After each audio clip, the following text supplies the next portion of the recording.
So today at the Berachot 38, we're going to cover several issues of the 5 species of grain. We're going to finalize the halachot.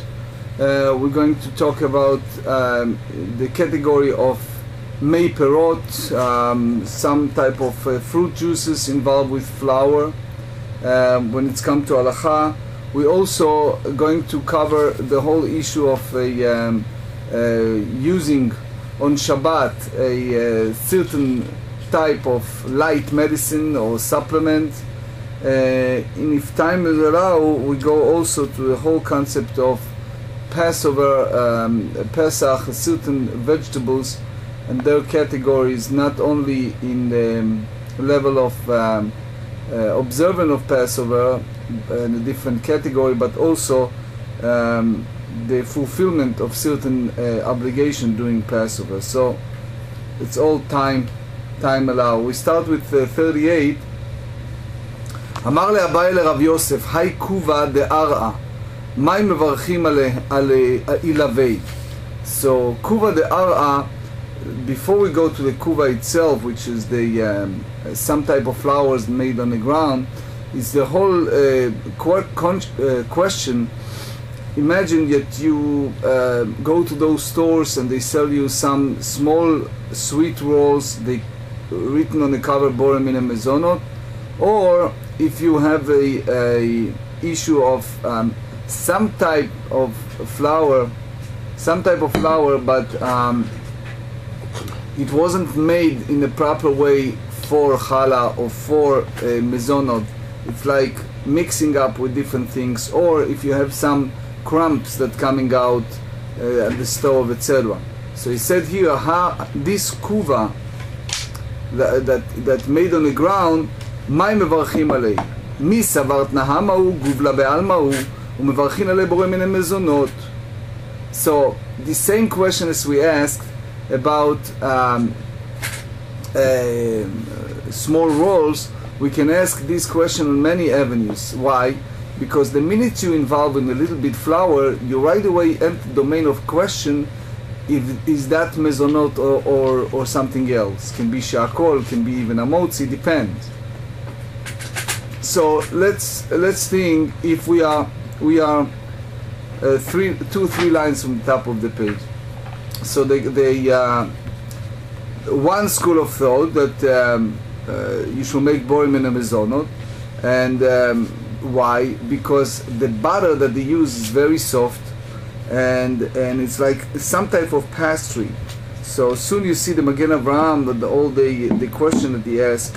But first we ask question about mezonot, and we're not even asking the question of Rafrashat Challah for those who just enter in. So there is a very important commandment that we have to split part of the challah and give it to the kohanim.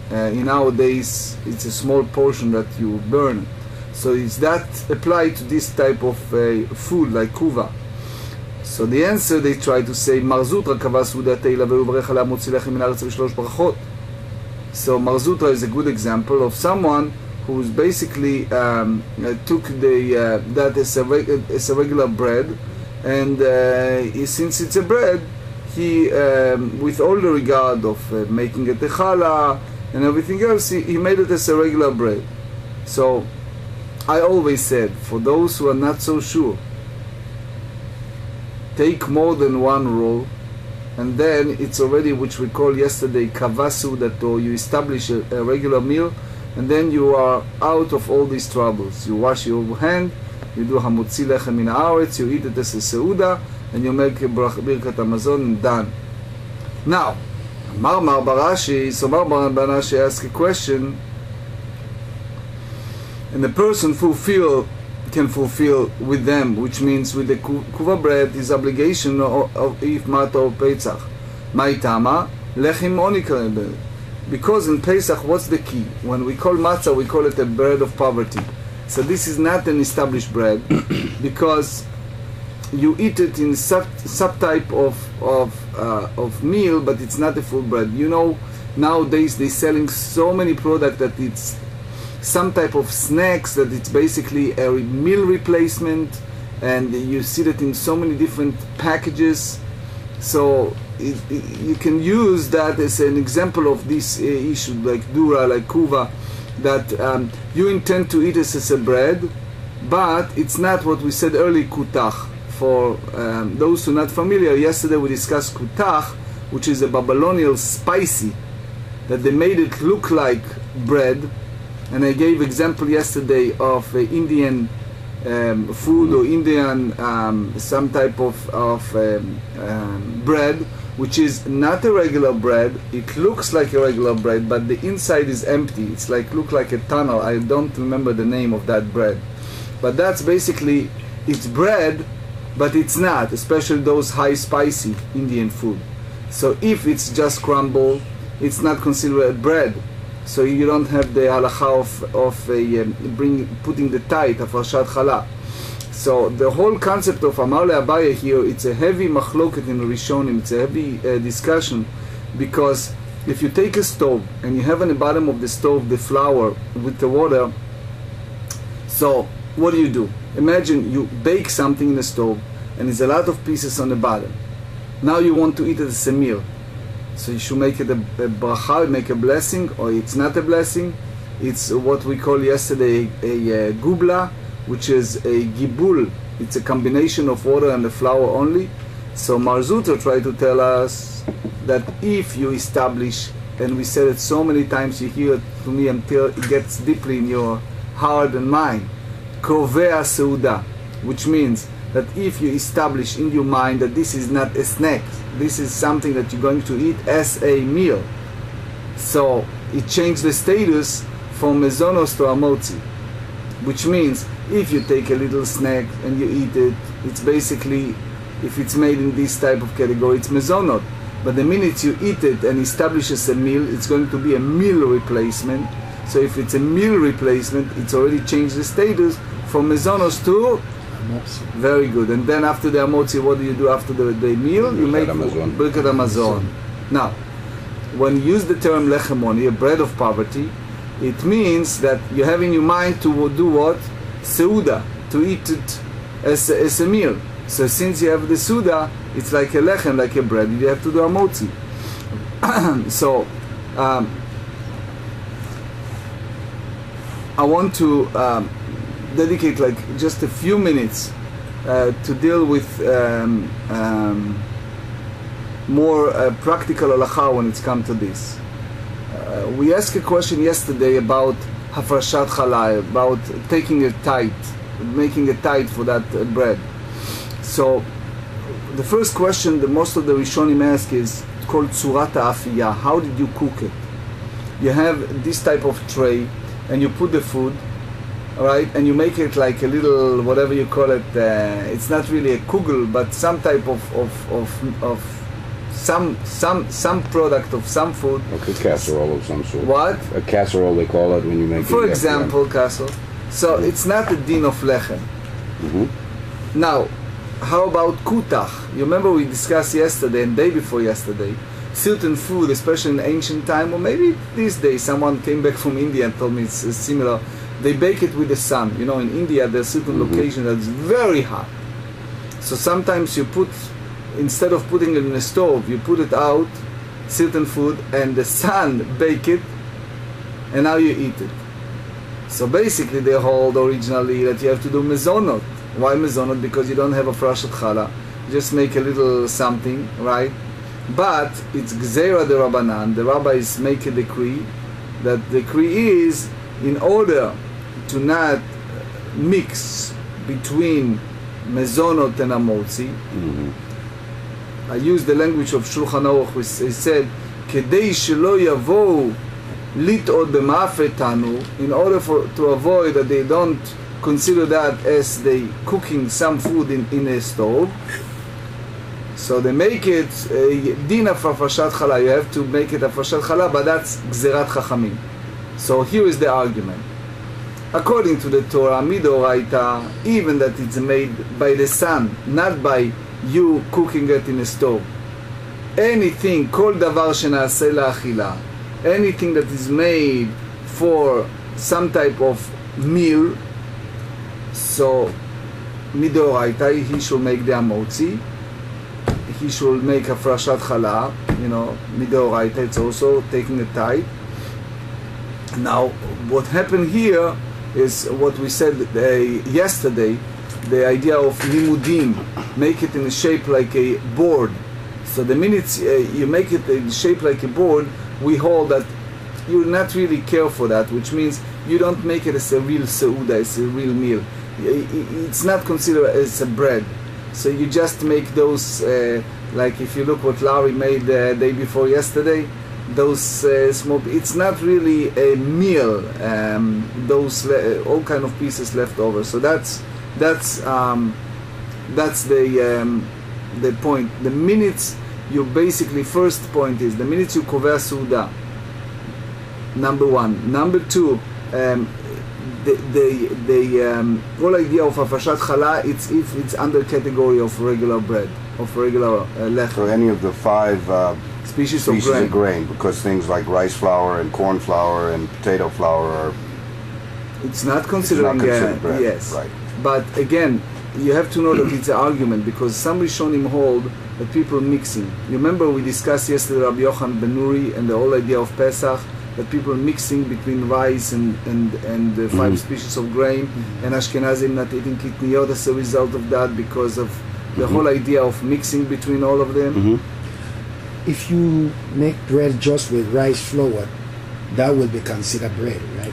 Oh, I feel sorry you're not here yesterday. Because some people who are allergic to flour. Discussion. That's class. You have to read yesterday's class. Yeah. You have to watch now, right? It's on the internet. So you have to watch. Specifically about rice. I give it abbreviation. I brought yesterday the machloket between some of my teachers, Rav Shlomo Zalman Auerbach and Rav Sternbuch and Rav Sheinberg, in one side, and later Rav Eliashiv in the other side. And in the basically one hold that School of Sot Rav Eliashiv, for example, hold its mezonos. You know what? It's too long. It's take too much time. You just watch the yesterday. Okay, V'amar Mar Baravashi, Hai Duvsha de Tamre. Duvsha de Tamre meaning you have a honey that is dipping like a water coming out of the date. If you go, I know in Eretz Israel, I'm assuming that also you see it in Florida, if I'm not mistaken. You see those big palm trees and you see the dates. And sometimes it's very hot temperature and you see out of those dates they have some type of a dripping honey that come out of those dates. So you cannot consider that as a date, as a fruit. So he said, Mevarech ilavei she'akol niya bidvaro. So you have to recite upon this, upon eating it, the blessing of she'akol. My tama, what's the reason? Ze'a be'almau. It's like a moisture. That it's a sweat that coming out of the fruit, but it's not the fruit itself. So here's again, what is the discussion? The discussion is, soon you see it, if you're drinking, let's say fig juice, someone gave me several days ago some type of jar of figs, homemade figs. And if you look at the jar, half of that it's liquid, like a juice. Or if you drink even orange juice and you see tons of pieces, nowadays they sell it in some pieces, some without, some clear, right? So what happened? Keman, Mar Baravashi views to whom? Ki haitana detnan dvash marim veyein tapuchim. וחומץ סיווניות ושאר פירות, רבי אליעזר מחייב קרן וחומש ורבי יהושע פוטר. So he said in Tanakh Mishnah that one who, if it's a regular person, like it's called zar, is like non-Kohen. So this person, what do you do? He eats a date honey or a cider, like apple cider, or vinegar. So basically, in a general term, someone who's a non-Kohen, it's called Zar. If he eats a truma, something that is a contribution, we find him by keren chomesh, which means it's an extra fine, basic and plus 5 times is a principal plus fifth, because he like involved with something that it's not on his domain. That's but what derive from that is that there are certain grapes that you cannot eat. It's like chometz ksif vaniyot. It's a grape that it's already a vinegar, that it's a very late of the season. So since you cannot eat it, so in one hand you are obligated according to Rabbi Eliezer to because it's considering you use it to truma fruits. On the other, Rabbi Yoshua said no, it's is no payment. Poter. Why? Rabbi Yoshua, or the same as we said earlier about honey that come out of date, that it was only ze'ah be'alma, it's only sweat that come out of the fruits. So he hold that all those examples of date honey, apple cider, and vinegar of late season grapes, they're all ze'ah be'alma, right? And that's the halacha, because you cannot obligate the person to pay a nezek of truma, right, and chomesh, and something like that. Say, for example, if you're drinking a pomegranate juice, orange juice, so you make a bracha of what? No, help me. What the bracha you make? If you're drinking orange juice, she'akol. Excellent. What happens if you drink grape juice, light grape juice? What? I mean, if it's mostly grape juice, then berei priya gafen. But if it's a combination, let's say if you're drinking or using a olive oil, but you drink it somehow, either because of throat sore or for other reasons, you drink it, or you drink some type of grape juice, but the grapes are not in a large amount. So, well, I mean, it depends how much of the grape juice is in it. I mean, if it's... So basically, what we understand so far is Bore Priya Etz. Why? What happened here? Zeitim and anavim, olive and grapes, it's considering something that it's important. Mm-hmm. It's called me'alyuta. You use oil for certain things, you use wine for certain important thing.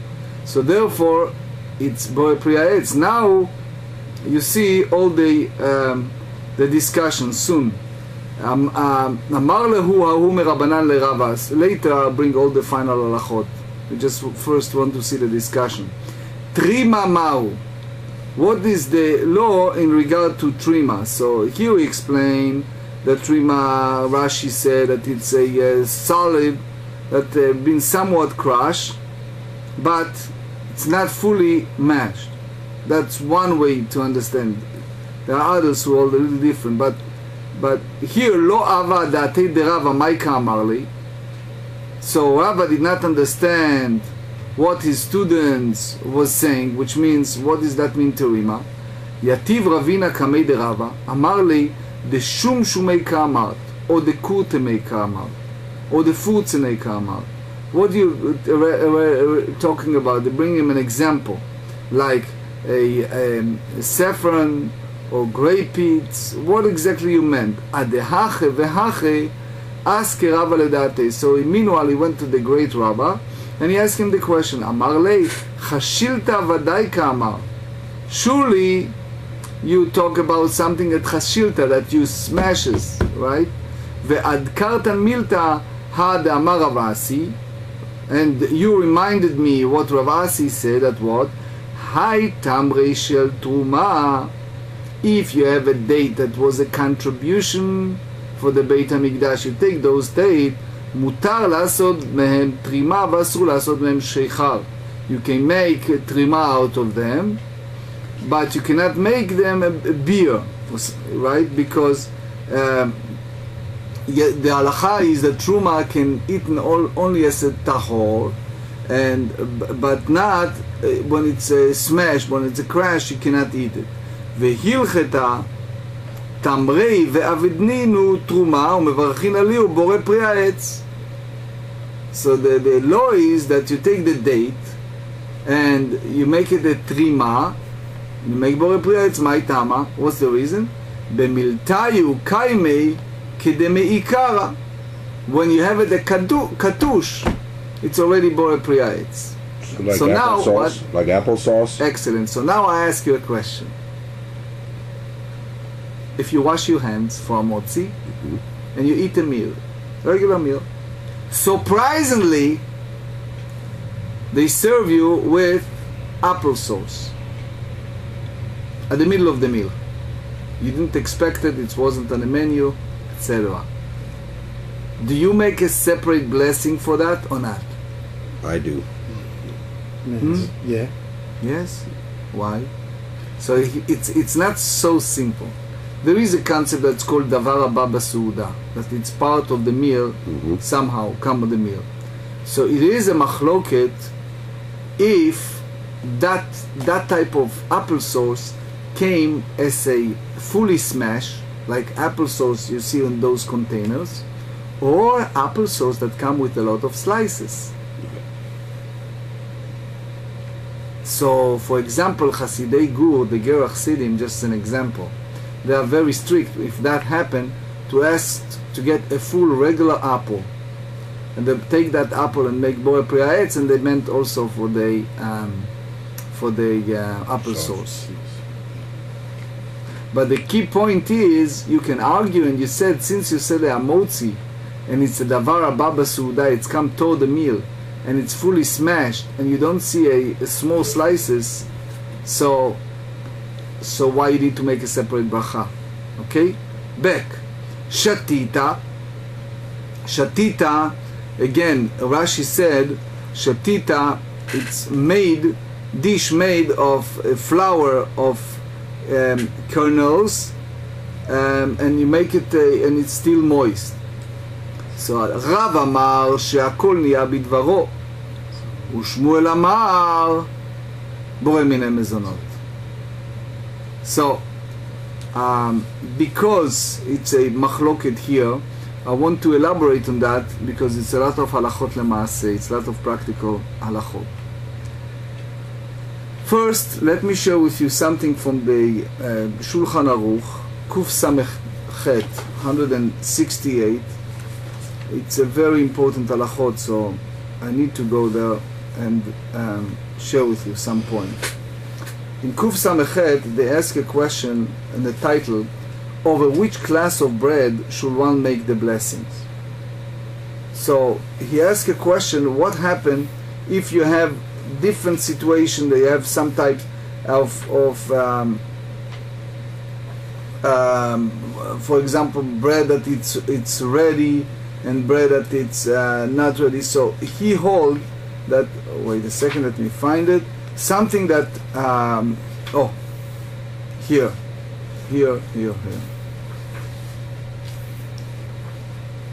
Okay, there are two places. Awesome. Okay. Number 7. Pata ba'a bekisanim. As to what class as snack bread, the our authority will explain that its bread is punch, like a form of the punch filled with honey or with sugar, nuts, almonds, and some type of spice. According to them, it is what is known as he call it rishkwali, which it's like a word in Old French, but he said that the bread prepared as a dough, which is mixed with honey, oil, milk, or various spices, and then they bake, and the taste of the fruits, juice, or spices is mixed with the dough. So he said that it's considering as a bread. Now, why it's so serious? So you see the question. Lachmaniot otan shebilatan ava. Those cakes of breads that call, for example, oblis, which is prepared from a stiff mixture of flour and water, are classed as a proper bread, and one must therefore make over the blessing of Hamotzi and the blessing of after meal. So ignore when you see on those small rolls Borei Mina Mezonot. On the other hand, those which are prepared from soft mixture of flour and water and are very thin, we call it niblas, one should make the blessing of Borei Mina Mezonot and a single blessing which corresponds to 3 blessings after the meal. Nevertheless, I just read the translation of the Shulchan Aruch. If one makes a meal out of them, he is required to make over them the blessing of Hamotzi and the blessing after meal. If one eats them in the middle of the meal, but not as part of a meal, they require an independent blessing over one eats them, but not after we ate them. Okay? So here, I just recommend it later when you have time. You just need to read. It's very beautiful and clear what he said in the Kuf Samechet 168. But another halacha he said in 15. That's exactly what we discuss here.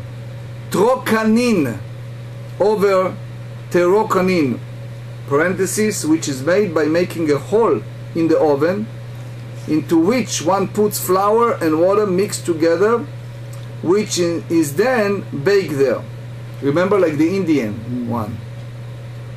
One must make the blessing of Borei Mina Mezonot and the single blessing which corresponds to the 3 blessings after the meal, which is Mezonot and Bracha Mein Shalosh. Nevertheless, listen, if one makes a meal out of it, now he changed. He said he must make over it the blessing of Hamotzi and the blessing after meal. However, Trita, that's exactly what we discuss here, which is made by taking flour and water and mixing it and then putting the mixture on a stove where it's spread out and bakes, is not classed as bread at all. Consequently, one must merely make over it the blessing of Borei Mina Mezonot, and the single blessing correspond to the 3 blessings after meal, even if he makes meal out of it. So it's like pouring a liquid batter, so something like pancakes or something like that would be Borei Mina Mezonot. Yeah. You see how much its application. So what's the conclusion? That it's a heavy dispute here. If it's a 5 species of grain and you cover Suda, you make a meal out of that. So according to the Mechaber, even at the beginning, it's called Me'ain Pat. It's like a bread. And since you use the water and the salt, whatever, it's called a motzi. You make a motzi, the Seuda. Right? But on the other hand, the Rosh tells us that he holds that it's a mezonot. Pri Megadim, here I'll just give you the abbreviation. He says, which is a very big chidush, is a new thing. He says the minutes you kovea suda, you make it as a meal, so he's considering as a meal, and it's a different. That's a big chidush. So take for example on Chanukah, when you have this sufganiyah, these donuts, right? And there's a different way to make it, but if you make it with the oil, right? So it's called pata ba'abe kisanin, right? Or the Indian bread. So you see here the big question how you make it. If you combine a egg water, right, and oil and kutach, so it's basically Borei Mina Mezonot. Now you ask me a question about afrashat challah. So you read I think 13 here. I don't have the time, but it's just also another subject. The problem we enter here, it's what happened when you're drinking and is a pieces of fruits there. So here you go and you have a problem, because if you have a pieces of fruits while you're drinking apple juice, you're drinking cider. If it's a free and clear, it's beautiful. But if you have a heavy pieces there and you shaking it and you put it in a jar and you eat it and you have pieces of bread of apples there, So then you change the status. Now it's already what? It's Borei Pri Ha'etz. Borei Pri Ha'etz. I would like to conclude in another second in Reish Bet, in the Shulchan Aruch. He's dealing also with exactly what we discuss here, Tmarim Shemi Achan. If you take a date and you squeeze them. So he said here, Reish Bet Zayin, 202:7. Tmarim Shemi Achan Bayad. If you take a date and you squeeze them, Ve'asa mehem Isa, and it's already smashed, Ve'otzi mehem Garinehem, you take out the date, the seed from the date, Afilu hachei lo nishtanta birchatam ulvarech aleim borei pri ha'etz. Which means, he said, you may thinking, since I squeeze them and it's all what? A watery, so what should I make a bracha? She'akol, you think. The Mechaber said, no, you have to make borei pri ha'etz. Ulvasof, and after that, bracha men shalosh, the one of the third blessings. You can use it for teruma. So now, how about if you use a regular honey that come out of date? So he said the next one, if it's a regular honey, you do she'akol, right? The same apply to all the others. Excluding, he said, chutz mizeitim v'anavim mevarech she'akol. Everything excluding olive and grapes. So, if you take pire, you know, like you take a smash potatoes, right? So what blessing you make in that? Smashed potatoes? Borei Pri Adama. Okay. So, it depends. The potato, it's come from the Adama. You smash it. So since you smash it, you make it very, very soft, you may think, you know, it's smashed already, right? You smash it. So if you have it as a small pieces, or you fully smash, you said in a short way that it's Borei Pri Adama. But there are some situations that it change. For example, if you smash it in a level that it's almost liquid, or if you take what we discussed day before yesterday, if you have a carrot cake, you have a carrot cake, and part of the carrot cake, it's made of 5 species of grain, a small amount of flour. Like you have a barley with a large amount of carrots, right? So what do you do now? What blessing you make over that? What? So means no, mezonot. Mezonot. I thought Borei Pri Adama, but since you have a 5 species of grain involved, you make mezonot, and after that you make she'akol. Back to our subject. What about, like, one other example is like orange juice with pulp in it. So it has little chunks of orange in it. Okay, so you buy it, you go to Giant or Safeway, and you're buying it. You buy it in a container that is said on the cover what? They have some pulp or some, Pulp, yeah. right? Mm-hmm. So therefore, in measurement of the entire product, how much watering and how much small Well, pieces? it's much more liquid than. So you answer the question. She'akol. However, if you have it as a dessert, and it's have many pieces of orange, and the bottom it's a little bit liquid, then it change and you make it Borei Pri Ha'etz. Back to our subject. So he said,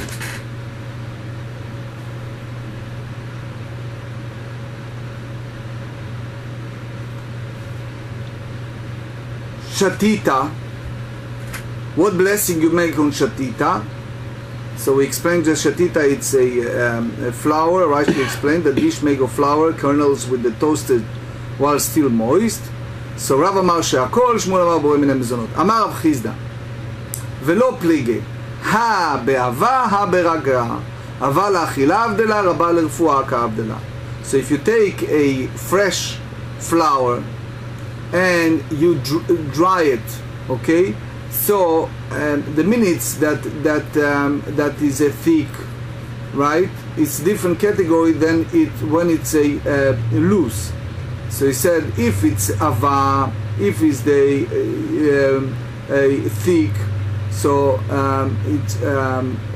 it's called smicha in Hebrew, right? That it's heavy, so you make bezonot.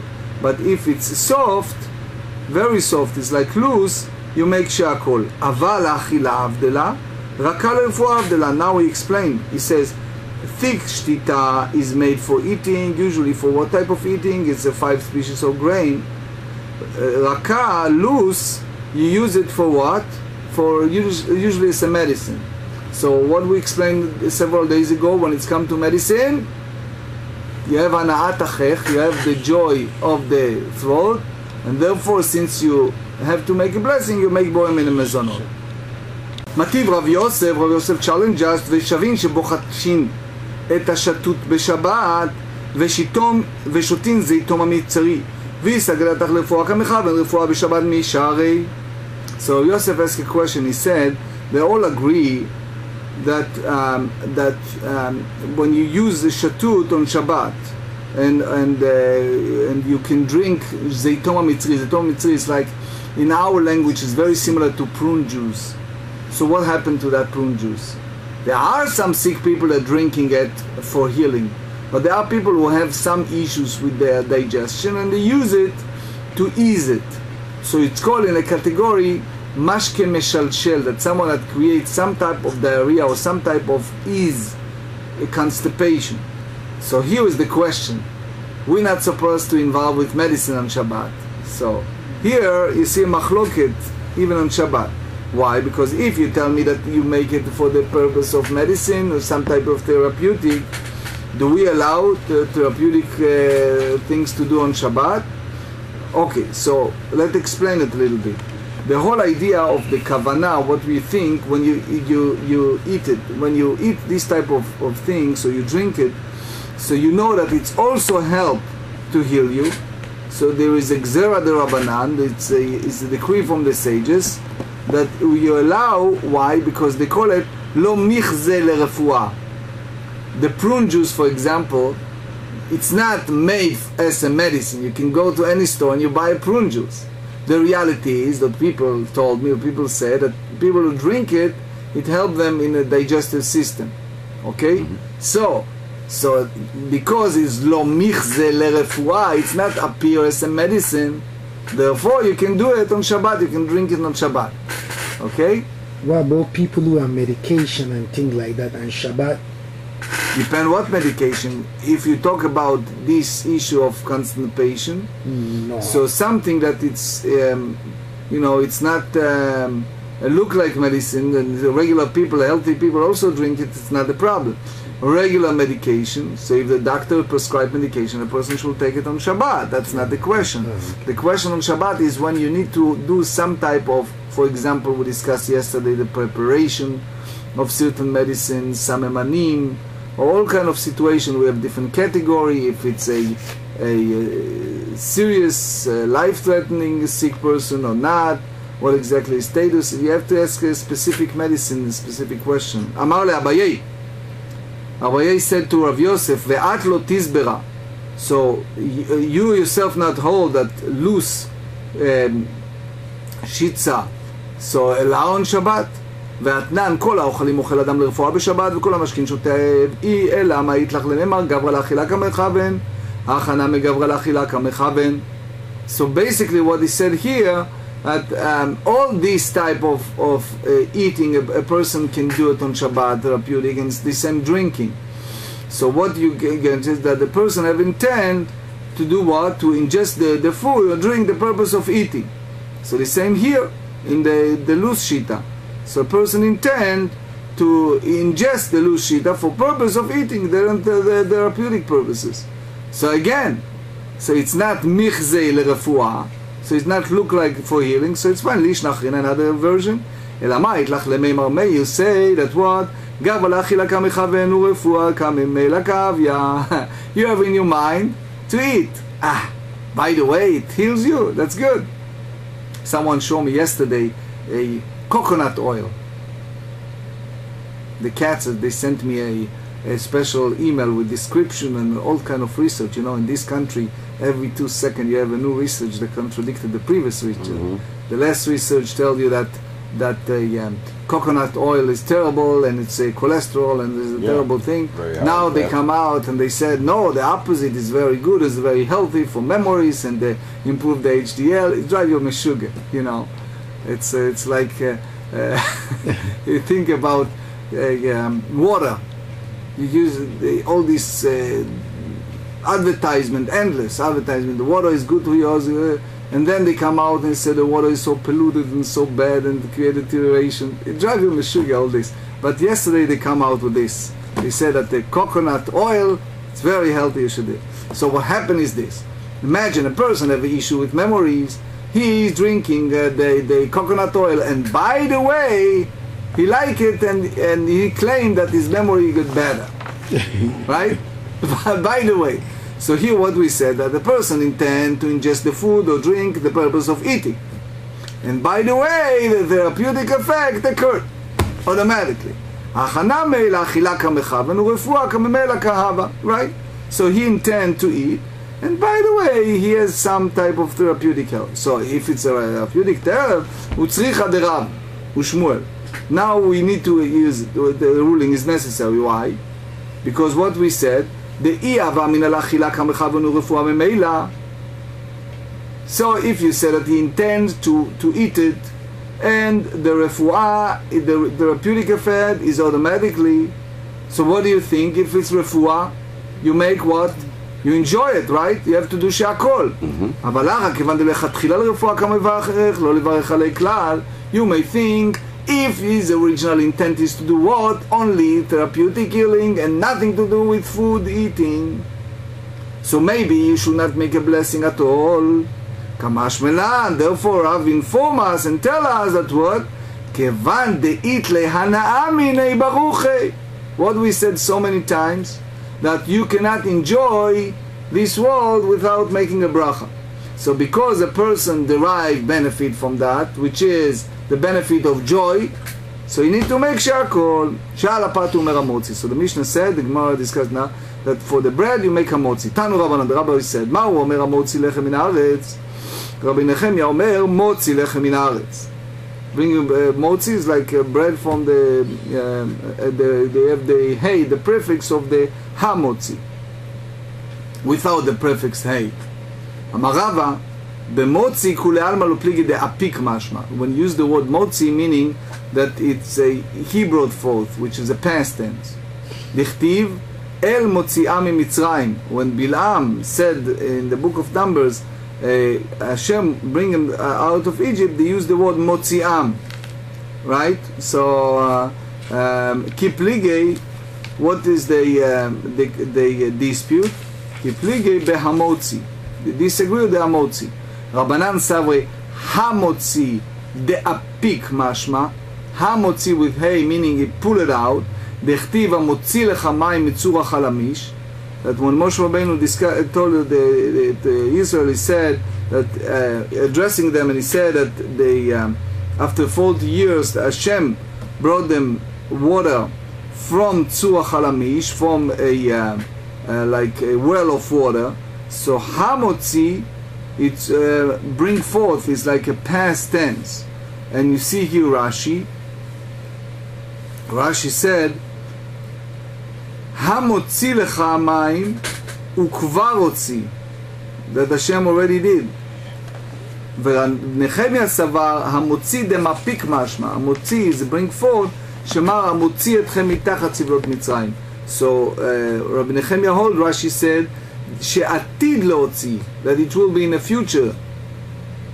וכשנאמר פסוק זה למשה עדיין לא יצאו. When Hashem said it to Moses, they didn't come out of Egypt.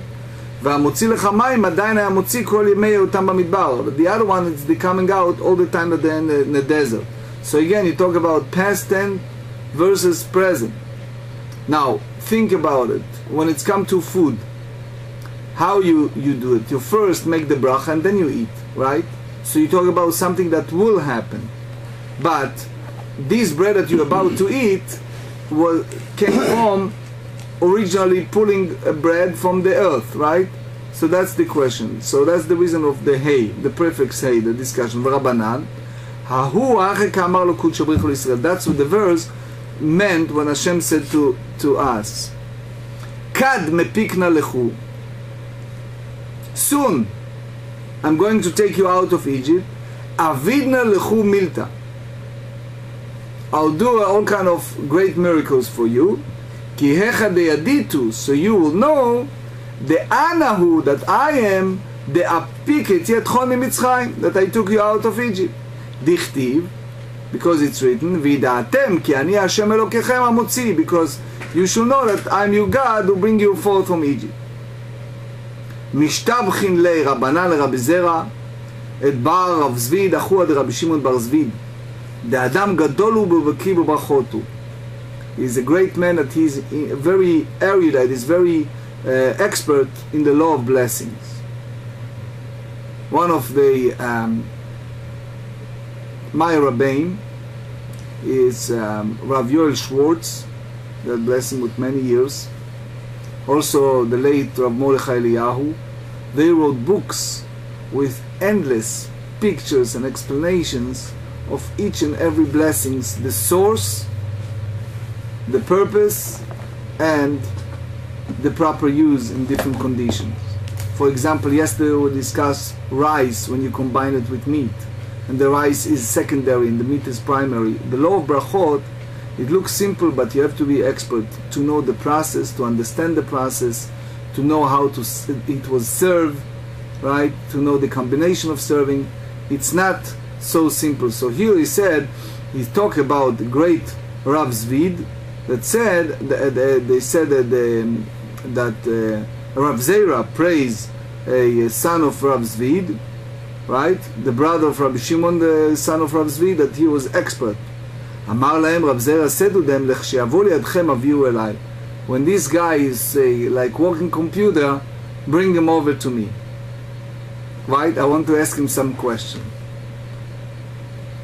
I digress for a second, because it's just reflect to me, remind me, I'm so blessed to have son-in-law, my son-in-law Reuven. When he was in yeshiva in Kerem Biyavne, he studied now Dayanut, he have already smicha, very young man.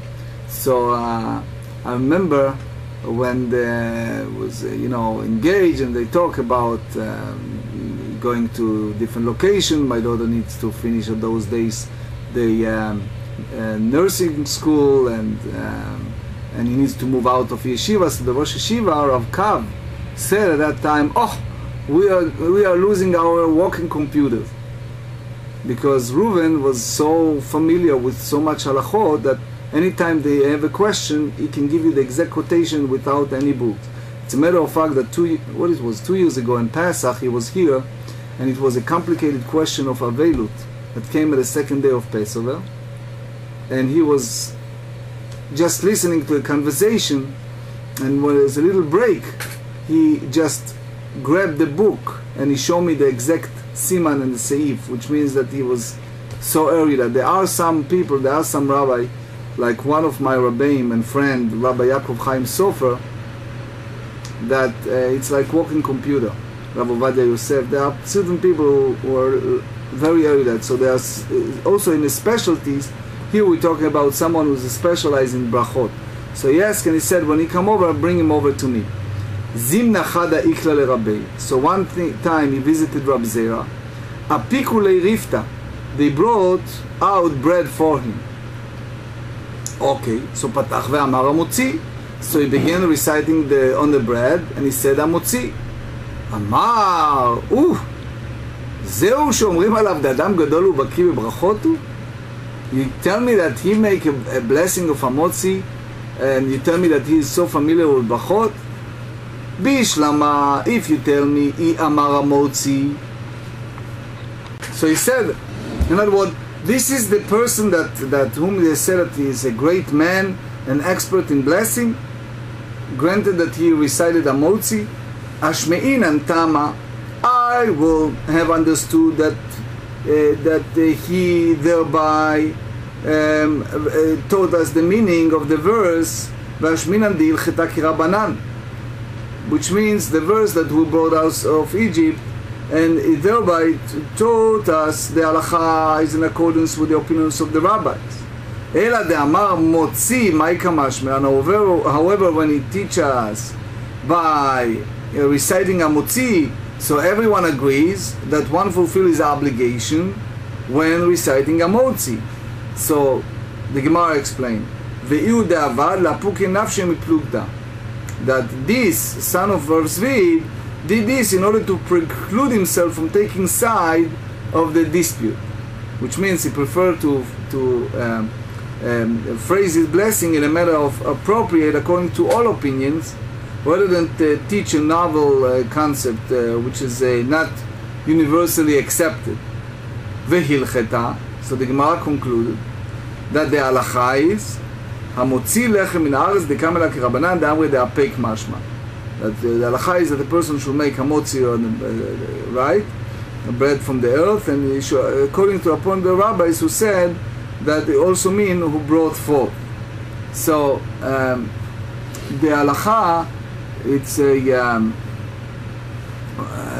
here when we discuss v'hilchet ha'motzi, so the Rambam said in the Hilchot Berachot, he said that the formula of the blessing recited before eating the bread is a motzi, although one fulfills his obligation if you recite motzi. That's the Mishnah Berurah said, right? They are according to the rabbis here in the Gemarah. So, but it should be hamotzi. Vala Berakot. Now we learn in the Mishnah that over vegetable, one recite the blessing of the vegetable. Ktani Berakot dumya depat. We should make a juxtaposition between vegetable and bread. Ma pat shenishtana al yedei ha'ur, af Berakot nami shenishtanu al yedei ha'ur. Just as bread is food that was transformed by fire, so too vegetables retain the blessing that it's changed by fire. They're formed by fire. Amar Rab Nai Mishmei Da'abai, זאת אומרת, Rab Nai said it means שלקות מברכים עליהם בורא פרי אדמה. So you learn from that boiled vegetables, you make what? בורא פרי אדמה. בורא פרי אדמה. Blessing fruit from the ground. ממאי? מדקטנה ירקות ומייבפי. Because you learn it, since you learn the fact that the Mishnah taught vegetables is very similar to what? To bread. So דרש רב חיסדא משום רבנו ומנו רב שלקות מברכים עליהם בורא פרי אדמה. רב חיסדא taught the name of Rabbeinu, and the Gemarah remarks here that who is Rabbeinu here is Rav, over boiled vegetables make בורא פרי אדמה, right? ורבותינו היורדין מארץ ישראל, and the rabbis who descended from Eretz Israel, they always call people who go there, make aliyah, ascended, and people left, it's called descendants. So they said, Umanu Ula, and who is the sage with this title, Ula? Mishmei de Rabbi Yochanan, Amar Shlakot mevarchin עליהם שהכל נהיה בדברו, ואני אומר, כל שתחילתו בורא פרי אדמה, שלקו שהכל נהיה בדברו, וכל שתחילתו שהכל נהיה בדברו, שלקו בורא פרי אדמה. So he explained beautifully, he said, over boiled vegetables, so you have to make this blessing, right? Shakol, since after they are boiled, they are no longer the same as they are before. So Rav Chisda said, and I say that there is an intermediate opinion, which means any vegetables that when it's eating on its original uncooked state, so you have to say Borei Pri Adama, and when you boil it, you said She'akol, right?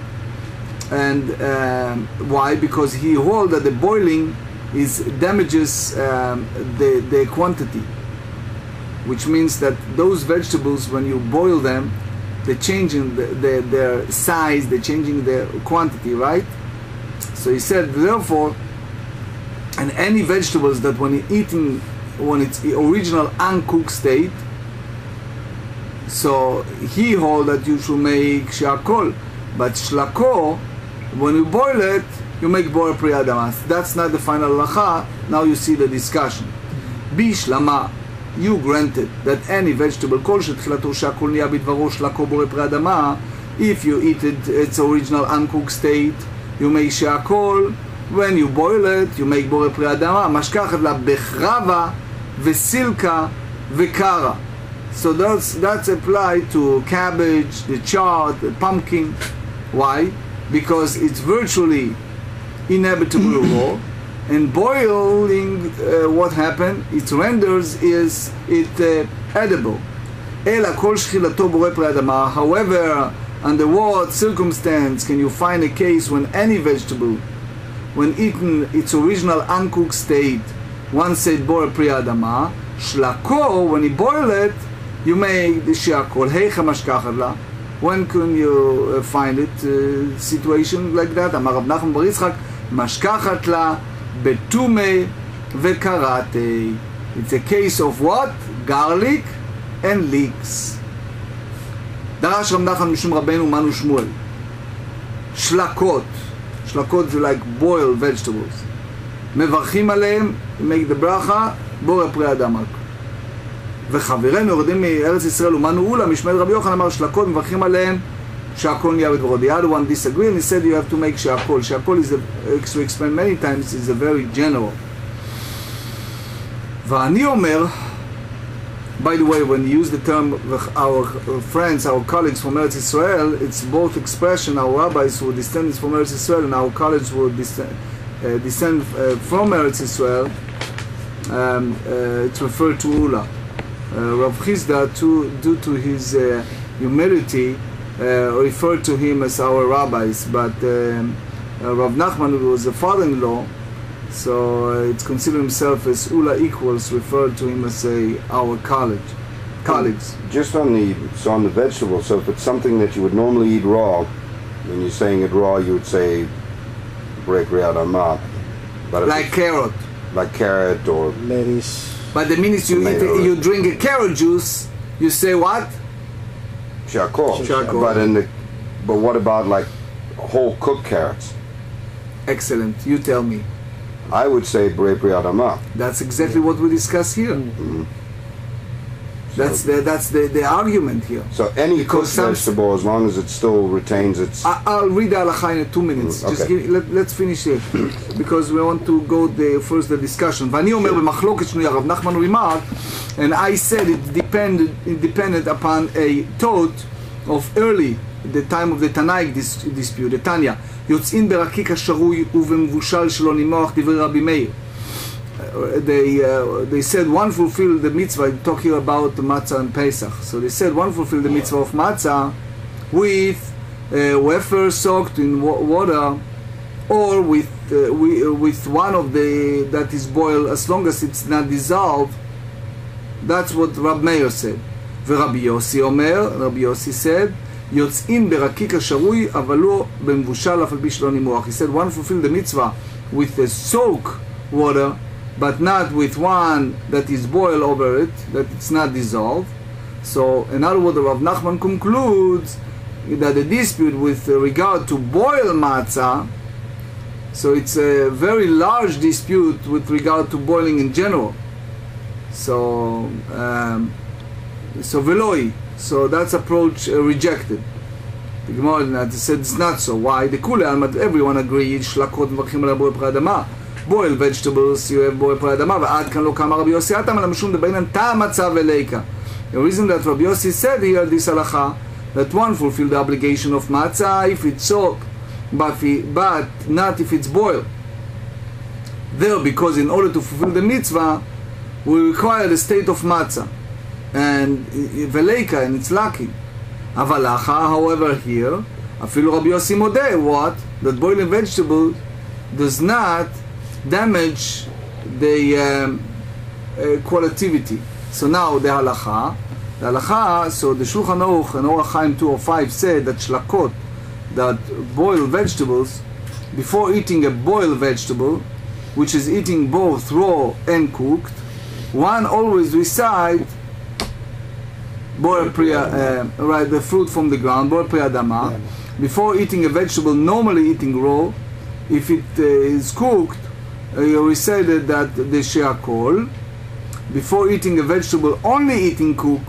When it's cooked, one recite borei pri adama. When it's raw, or recite the Sheakol, and it's according to the ruling of Rav Chizda.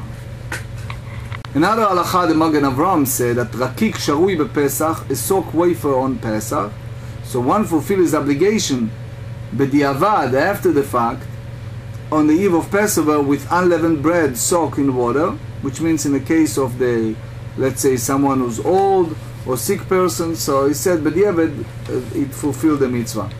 Amar Rabbi Chia bar Rabba, Amar Rabbi Yochanan, shlakot mevarchim ale borei pri adama. So he hold Rabbi Chia bar Yochanan that what? Boiled vegetable, borei pri adama. ורבי ימד בר יפת אמר רבי יוחנן שלקות מברכים עליהם שהכל, רבי ימד בר יפת hold that it's שהכל, אמר רב נחמן בר יצחק קבע אולה לשבשתי כרבי בנימין בר יפת. So Rav Nachman bar Yitzchak said Ula established his error according to the opinion of Rabbi Yonatan bar Yeshet, which means conflicted with the prevailing opinion among the Babylonian sages. Teheba Rabbi Zera wonder what this approach, Ula approach. V'chi ba'inyan Rabbi Yonatan bar Yefet Rabbi Chia bar Rabba. What's the connection? Rabbi Zera astonished was explained in several manners. Some said, like the Rashba said, that it's merely an expression of surprise. How could those in a study hall have the same approach to these two versions when the difference in their reliability is so significant? But there are others who hold that Rab Zera's difficulty was halachic ramifications, which means since, according to Rav Nachman bar Yitzchak, Ula relied upon Rabbi Nachman bar Yefet's statement, Rab Zera said that it's inconceivable that Ula will have relied on a statement contrary to the statement of Rabbi Chia bar Rabba. So it's a conclusion. Rabbi Yochanan must have made his statement with regard to different cases, which is support the statement of Chizda, who have a very similar distinction. So he said, Amar Rabbi Chia bar Rabba, Dayek v'gamir shmatan Rabbi Yochanan Rabbi. He learned it from his teacher Rabbi Yochanan. Rabbi Yochanan bar Yefet lo Dayek. Rabbi Yochanan bar Yefet wasn't so meticulous. Ve'od, and another, furthermore, Rabbi Chia bar Rabba kol platin yomim maradot Talmud kamer Rabbi Yochanan Rabbi Rabbi Yochanan bar Yefet lo ma'adar. This one, he goes before his Rabbi Yochanan every 30 days and do what? Repeat what he studied. And Rabbi Yochanan bar Yefet didn't do it. Ve'od is another thing. Bar min dein uvar min dein. Aside from these reasons, where that we say the difference between the wise and meticulous students. One is very wise, one is a meticulous, repeats many times. Da'u tumesa deshakle shiv'az manim begdera v'achle b'kinuach suda. You know that we have those dessert. So he said this tumesa, it's like lupin. That lupin, it's a name of common to several plants from the ligom families. It's a cultivate lupin. It's a yellow one. It's a many different ones. You have it in Israel. So they said it's a boiling 7 times in a pot and eaten as a dessert at the end of the meal. So he said, Atu v'shalu Rabbi Yochanan. What's the problem? In one hand you bring it from the ground, but you bring it even as a dessert. So what type of blessing you have to make over this lupin? אמרנו מברכים לבורא פרי אדמה, you should make בורא פרי אדמה for that. ועוד אמר רבי חייא בר אבא, אני ראיתי את רבי יוחנן שאכל זית מליח וברך עליו תחילה וסוף. Very weird. He said, I saw Rabbi Yochanan that he eat what? Salted oil, olive. Why? So according to halacha, he's considering cooked. And he make a bracha before and after. If you say that the boiled vegetables remain in its original state, that cooking does not damage them in their size, then for sure, similarly, you can make borei pri ha'etz. But תחילה מברך על הבורא פרי העץ, ולבסוף מברך על הברכה מן 3, and after that you make ברכה מן 3. אלא אמר שלקות לאו במילתאי קיימה. However, if you say that boiled vegetables do not remain in their original state, granted at the start בישלמה ביתך מברך לבורא שהכל נהיה בדברו, אלא לסוף מה מברך. So I agree that at the beginning you make a general blessing of שהכל, but afterward, because there are several opinions that hold that there's no blessing is recited after eating something whose initial blessing was שהכל. So what should you do? Dilma, בורא נפשות הרוע לחסנן כל מה שמרת. The Gemarah rejected this. They said there's no proof. Why? Because Rabbi Yochanan held that on item over which is start recite שהכל, he can make a born nefashot after that, right? We explained yesterday the whole born nefashot concept. So they said, another question, Mativ Rav Yitzchak bar Shmuel, ירקות שאדם יוצא בהם ידי חובתו בפסח. He raised an objection to the ruling that over both boiled vegetables and raw vegetables, one recite the same blessing, right? He said here, we derive it from the halachot of eating herbs on Pesach. He said, ירקות שאדם אוכל בהם, יוצא בהם ידי חובתו בפסח, vegetables which one may fulfill his obligation in mitzvah of bitter herb on Pesach, יוצא בהן ובכלח שלהם. One fulfills the obligation with both the vegetables themselves as well as their stalks, אבל לא כבושים ולא שלוקים ולא מבושלים. However, one may neither fulfill his obligation with pickled vegetables, nor with boiled vegetable, nor with cooked vegetable. ואיסל כדתך במלתיו קאי שלוקין נמיילו. And if you enter to your mind that they remain in the original state, why are boiled vegetables not fit for use of fulfilling the mitzvah of bitter herbs? So he said, Shane atam de ba'inan tam maror veleika. It's different there. Why?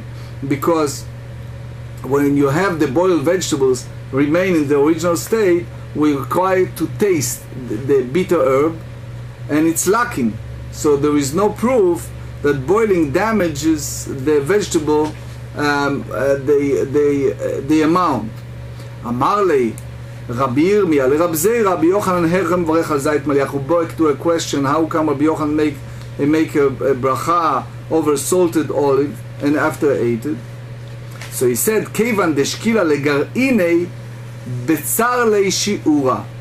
So he answered and he said, since the pit was removed, he did not eat it, it lacks the requisite measure, which means the smallest quantity of food that is considered eating is a side of kezait, the olive bark, and an olive with its pit, remove it smaller than that. So halacha, the Shulchan Aruch Orachaim 473 said that in bitter herb on Pesach, marum bePesach, all vegetable suitable for the use of fulfilling the mitzvah of bitter herb, both their leaves when damp and fresh, and their stalks, whatever dry or damp, may be used. Aval, however, one does not fulfill his obligation if they are cooked, pickled, or lost their flavor. So if you lost the flavor, you don't fulfill the obligation of eating bitter herb on Pesach.